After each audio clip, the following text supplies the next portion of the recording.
నిరుద్యోగులకు మరో మంచి అవకాశం అయితే వచ్చేసిందండి. ఆర్టీసీలో మరొకసారి కొత్తగా జూనియర్ అసిస్టెంట్ పోస్టులుగా నోటిఫికేషన్ అయితే రాబోతుందండి. సో దానిపై ప్రభుత్వం గ్రీన్ సిగ్నల్ అయితే ఇచ్చేస్తుంది అనమాట. మరి వీటి యొక్క అర్హతలు ఏంటి, ఎలా అప్లై చేసుకోవాలి, ఎవరెవరు అప్లై చేసుకోవాలి, కంప్లీట్ డీటెయిల్స్ అయితే ఈ వీడియోలో అయితే చూసేయచ్చండి. వీడియో ఎక్కడ కూడా స్కిప్ చేయకుండా చూస్తే డీటెయిల్స్ అన్ని కూడా క్లారిటీగా అర్థమవుతాయండి. అండ్ మర్చిపోకుండా చాలా మంది వీడియో చూస్తున్నారు కానీ లైక్ చేయడం మాత్రం మర్చిపోతున్నారు. సో ప్లీజ్ వీడియో చూసే ముందు ఒక చిన్న లైక్ ఇచ్చేసేయండి. మీరు ఒక చిన్న లైక్ వల్ల ఈ ఇన్ఫర్మేషన్ అనేది ఇంకా చాలా మందికి హెల్ప్ అయ్యే అవకాశం అయితే ఉంటుందండి. కొత్తగా మన ఛానల్ చూస్తున్నట్లయితే సబ్స్క్రైబ్ చేసుకోండి. ఇలాంటి మంచి మంచి నోటిఫికేషన్స్, అప్డేట్స్ అన్ని కూడా మీతో షేర్ చేస్తూ ఉంటాను. సో ఇంకా లేట్ చేయకుండా డీటెయిల్స్ లోకి అయితే వెళ్ళిపోదామండి.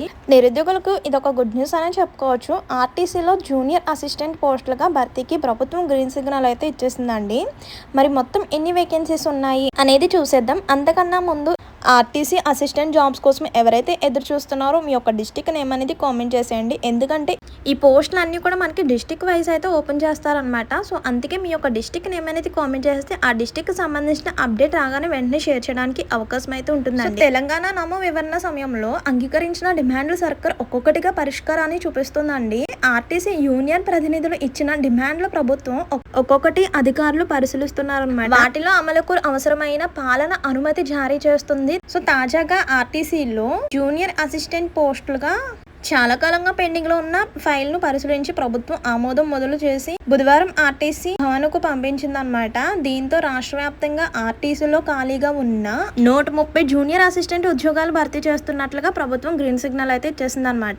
అలాగే ఈ ఉద్యోగాలకు ఆర్టీసీలో పనిచేస్తున్న అర్హులైన డ్రైవర్లు, కండక్టర్లు, ఇతర ఉద్యోగాలకు కూడా ఈ పోస్టులకు అవకాశం అయితే ఉందండి. అంటే వీళ్ళు కూడా డ్రైవర్లు, కండక్టర్లు వీళ్ళు కూడా ఈ జూనియర్ అసిస్టెంట్ పోస్ట్ కు అప్లై చేసుకోవచ్చు అనమాట. కానీ ఈ జాబ్కి అప్లై చేసుకోవడానికి ఎంత ఏజ్ లిమిట్ ఉండాలి, అలాగే క్వాలిఫికేషన్ ఏంటి, సెలక్షన్ ప్రాసెస్ ఏంటి, అలాగే అప్లికేషన్ ప్రాసెస్ ఎలా ఉంటుంది అనేది ముందుగానే తెలుసుకుందామండి. సో ఏజ్ లిమిట్ వచ్చేసరికి 18 to 40 ఇయర్స్ అనమాట. అలాగే ఇక్కడ డేట్ ఆఫ్ బర్త్ కూడా క్లియర్ గా ఇచ్చేసారండి ఏజ్ లిమిట్ తెలియడం కోసం. సో 18 to 40 ఇయర్స్ లోపు ఉన్న వాళ్ళు అప్లై చేసుకోవచ్చు. ఇవి గవర్నమెంట్ జాబ్స్ కాబట్టి ప్రభుత్వ నిబంధనల ప్రకారం వయోసడలింపు కూడా వర్తిస్తుంది అనమాట. అంటే ఏజ్ లిమిట్ 18 to 45 ఇయర్సే, కానీ కొన్ని కేటగిరీస్ వాళ్ళకి +5 ఇయర్స్ +10 ఇయర్స్ అలా ఉంటుంది కదా. ఎస్సీ, ఎస్టీ, బీసీ వాళ్ళు వచ్చేసరికి 18 to 45 ఇయర్స్ లోపు ఉన్న వాళ్ళు అప్లై చేసుకోవచ్చు అండి. ఓన్లీ ఓసీ కేటగిరీకి వచ్చేసరికి 18 to 40 ఇయర్స్ అనమాట. అదే ఎక్స్ సర్వీస్ మ్యాన్ అయితే +3 ఇయర్స్ అంటే 40 నుంచి 3 ఇయర్స్ అంటే 43 ఇయర్స్ లోపు ఉన్న వాళ్ళు కూడా అప్లై చేసుకోవచ్చు. ఓవరాల్ గా ఏజ్ వచ్చేసరికి 18 to 40 ఇయర్స్ వరకు మాత్రమే. ఎస్సీ కేటగిరీస్ వాళ్ళకి +5 years, next ex service man కి 3 ఇయర్స్ అంటే 43 ఇయర్స్ ఉన్న వాళ్ళు అప్లై చేసుకోవచ్చు. 45 ఇయర్స్ ఉన్న వాళ్ళు కూడా అప్లై చేసుకోవచ్చు. ఓన్లీ ఆ కేటగిరీస్ వాళ్ళు మాత్రమే. జనరల్ అయితే 18 to 40 అనమాట. నెక్స్ట్ అప్లికేషన్ ఫీ వచ్చేసరికి 200 అనమాట. అలాగే మనకి ఎగ్జామ్ ఫీజు కూడా ఉంటుంది. 120 రూపీస్ అయితే ఎగ్జామ్ ఫీ అయితే ఉంటుందండి. సో ఈ application fee and exam fee అనేది SBI ఈపే ద్వారా మనం పే చేయాలన్నమాట. సో ఇది ఇప్పుడు కాదనమాట, మనకి ఎగ్జామ్ డేట్స్ ఇస్తారు కదా అప్పుడు అనమాట. అండ్ నెక్స్ట్ మనకి అప్లికేషన్ ఫామ్ ఎలా ఫిల్అప్ చేయాలనేది కూడా ఇక్కడ చూసేయండి. ఇక్కడ కనిపిస్తున్న వెబ్సైట్ ద్వారా మనకి అప్లికేషన్ ఫామ్ అయితే ఓపెన్ అవుతుంది అనమాట. ఫస్ట్ ఆఫ్ ఆల్ మీ యొక్క రిజిస్ట్రేషన్ అయితే కంప్లీట్ చేసుకోవాలండి. అంటే మీ యొక్క డీటెయిల్స్ తో మీ యొక్క name, phone number, email address, state ఇవన్నీ కూడా ఎంటర్ చేసి మీ ఫస్ట్ ఆఫ్ ఆల్ మీ యొక్క రిజిస్ట్రేషన్ అయితే కంప్లీట్ చేసుకోవాలి. నెక్స్ట్ అప్లికేషన్ ఫామ్ అయితే ఓపెన్ అవుతుంది. ఓపెన్ అయిన తర్వాత మీ యొక్క పర్సనల్ ఇన్ఫర్మేషన్, క్వాలిఫికేషన్ సంబంధించిన డీటెయిల్స్, సో అలా అప్లికేషన్ ఫామ్ ఫిల్ చేసిన తర్వాత అంటే first details, personal details, next qualification సంబంధించిన డీటెయిల్స్, థర్డ్ స్టెప్ వచ్చేసరికి మీ యొక్క సర్టిఫికేట్స్ అనమాట. అంటే మీ యొక్క క్వాలిఫికేషన్ సంబంధించిన సర్టిఫికేట్స్ అప్లోడ్ చేయాలి. అలాగే ఒక ఆధార్ కార్డ్, క్యాస్ట్ సర్టిఫికేట్, ఇలా ఈ సర్టిఫికేట్స్ అన్ని కూడా అప్లోడ్ చేయాల్సి వస్తుంది. అలాగే మీరు రీసెంట్ గా దిగిన హాఫ్ సైజ్ ఫోటో, అలాగే మీ యొక్క సిగ్నేచర్ ఇవన్నీ కూడా స్కాన్ చేసి అప్లోడ్ చేస్తే మనకి అప్లికేషన్ ఫామ్ అయితే సబ్మిట్ అవుతుంది. అలాగే మీరు అప్లికేషన్ ఫామ్ ఫిల్ చేసేటప్పుడు మీ యొక్క డీటెయిల్స్ అన్నీ కూడా మీకు 10th లో ఎలా అయితే ఉన్నాయో సేమ్ ఆ డీటెయిల్స్ తోనే ఇవ్వండి. అంటే మీ యొక్క క్వాలిఫికేషన్ లో మీ యొక్క నేమ్ ఎలా ఉందో, డేట్ ఆఫ్ బర్త్ ఎలా ఉందో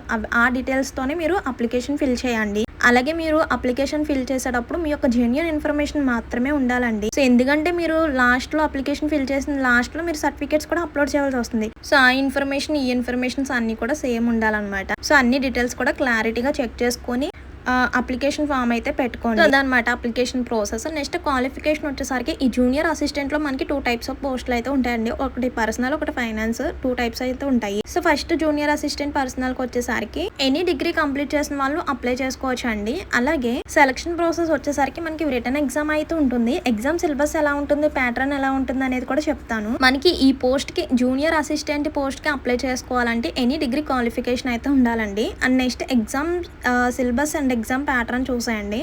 general studies and secretary abilities అనమాట. వీటికి సంబంధించిన బుక్స్ అనేది నేను కింద ట్యాగ్ చేస్తాను. ఇప్పుడు ప్రెసెంట్ మనకి అప్డేట్ వచ్చింది కాబట్టి త్వరలోనే మనకి ఎగ్జామ్ డేట్స్ కూడా ఇచ్చేస్తారు. అప్లికేషన్ కూడా స్టార్ట్ అవుతుంది కాబట్టి మీ యొక్క ప్రిపరేషన్ అనేది అంటే దీనికి ఈ జూనియర్ అసిస్టెంట్కి ఎవరైతే అప్లై చేయాలి అనుకుంటున్నారో వాళ్ళందరూ కూడా ఇప్పటి నుంచే మీ యొక్క ప్రిపరేషన్ అనేది స్టార్ట్ చేసేయండి. సో ఫస్ట్ వన్ వచ్చేసరికి జనరల్ నాలెడ్జ్ లో 150 క్వశ్చన్స్ ఉంటాయి. 150 మినిట్స్ టైం డ్యూరేషన్, మార్క్స్ కూడా 150 మార్క్స్ అనమాట. నెక్స్ట్ సెక్రటరీ అబిలిటీస్ కూడా 150 క్వశ్చన్స్, 150 మినిట్స్ టైమ్, 150 మార్క్స్. ఇలా మొత్తం మీరు చూసుకుంటే 300 క్వశ్చన్స్, 300 మార్క్స్ అండి.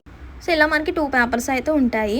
లాంగ్వేజెస్ వచ్చేసరికి ఇంగ్లీష్, తెలుగు, ఉర్దూలో మనకి అవైలబుల్గా ఉంటుందన్నమాట. మీకు తెలుగులో అయితే తెలుగులో పెట్టుకోవచ్చు, ఇంగ్లీష్లో అయితే ఇంగ్లీష్లో మీరు సెలెక్ట్ చేసుకోవచ్చు. నెక్స్ట్ ఇందులో టాపిక్స్ చూసుకుంటే current affairs, international relations or events గురించి, general science in everyday life గురించి అన్ని ఇక్కడ ఉన్న టాపిక్స్ అన్నిటిపై మీ యొక్క ప్రిపరేషన్ అనేది స్టార్ట్ చేయడం బెటర్ అండి. అలాగే పాలసీస్ ఆఫ్ తెలంగాణ స్టేట్ గురించి, అలాగే అంటే కరెంట్ అఫైర్స్ గురించి ఒక బుక్ తీసుకొని మీ యొక్క ప్రిపరేషన్ అనేది స్టార్ట్ చేయండి. నెక్స్ట్ సెక్రటరియల్ అబిలిటీస్ అంటే logical reasoning, numerical and arithmetical abilities, ఈ టాపిక్స్ పై ప్రిపరేషన్ అనేది స్టార్ట్ చేయాలన్నమాట. సో మెంటల్ ఎబిలిటీలో verbal and non verbal. So వీటికి సంబంధించిన బుక్స్ అనేది నేను కింద ట్యాగ్ చేస్తానండి. లేదంటే వీడియోపై ఒకసారి ట్యాప్ చేస్తే మనకి వ్యూ ప్రోడక్ట్ అని కనిపిస్తుంది లెఫ్ట్ సైడ్ లో. దానిపై క్లిక్ చేస్తే నేను ట్యాగ్ చేసిన బుక్స్ ఏంటనేది మీకు తెలుస్తుంది అనమాట. అలాగే ఎగ్జామ్ లో సెలెక్ట్ అయిన వాళ్ళకి కంప్యూటర్ పైన కూడా ఒక చిన్న టెస్ట్ అయితే పెడతారనమాట. అంటే కంప్యూటర్ లో ఉన్న టాపిక్స్ పై మనకి 4 పార్ట్స్ గా ఒక చిన్న టెస్ట్ అయితే పెడతారనమాట. ఓవరాల్గా చూసుకుంటే ఒక 50 మార్క్స్కి టెస్ట్ అయితే ఉంటుంది.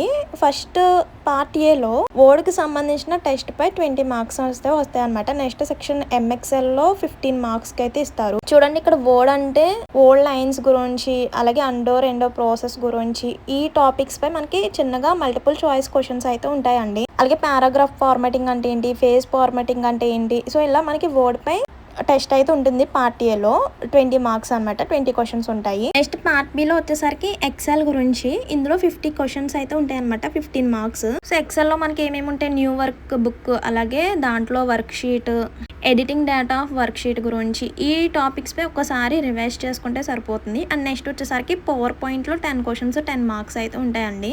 సో జస్ట్ మల్టిపుల్ చాయిస్ క్వశ్చన్సే కాబట్టి మనకి టైం డ్యూరేషన్ కూడా ఎక్కువ ఇవ్వలేదు అనమాట, 1 అవర్ కన్నా తక్కువే. నెక్స్ట్ పార్ట్ డి అంటే 4th పార్ట్లో వచ్చేసరికి ఇంటర్నెట్ గురించి జస్ట్ 5 మార్క్స్.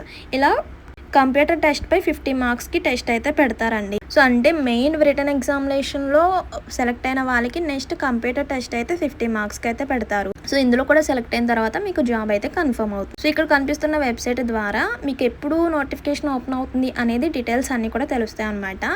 నోటిఫికేషన్ ఓపెన్ అవగానే, అప్లికేషన్ స్టార్ట్ అవ్వగానే వెంటనే కూడా మన ఛానల్లో షేర్ చేస్తానండి. ఆ లోపల మన ఛానల్ ఫాలో అవుతుండండి. అలాగే మర్చిపోకుండా మీ యొక్క డిస్ట్రిక్ట్ నేమ్ అనేది కామెంట్ చేసేయండి. ఎందుకంటే ఆ డిస్ట్రిక్ట్కి సంబంధించిన నోటిఫికేషన్ ఓపెన్ అవగానే వెంటనే షేర్ చేయడానికి అవకాశం అయితే ఉంటుందండి. అలాగే ఇంకో విషయం అండి, మీరు అప్లికేషన్ ఫామ్ ఫిల్ చేసేటప్పుడు మీ యొక్క ఒరిజినల్ సర్టిఫికేట్స్తోనే సబ్మిట్ చేయాలన్నమాట. సో ఇదండి ఇన్ఫర్మేషన్. ఎంతమంది వెయిట్ చేస్తున్నారు ఈ జాబ్స్ కోసం, అలాగే మీ యొక్క డిస్ట్రిక్ట్ నేమ్ అనేది కామెంట్ చేసేయండి. ఇంకేమైనా డౌట్స్ ఉన్నా కూడా కామెంట్ చేసేయండి. అండ్ మర్చిపోకుండా వెళ్లే ముందు ఒక చిన్న లైక్ చేసి అయితే వెళ్ళండి.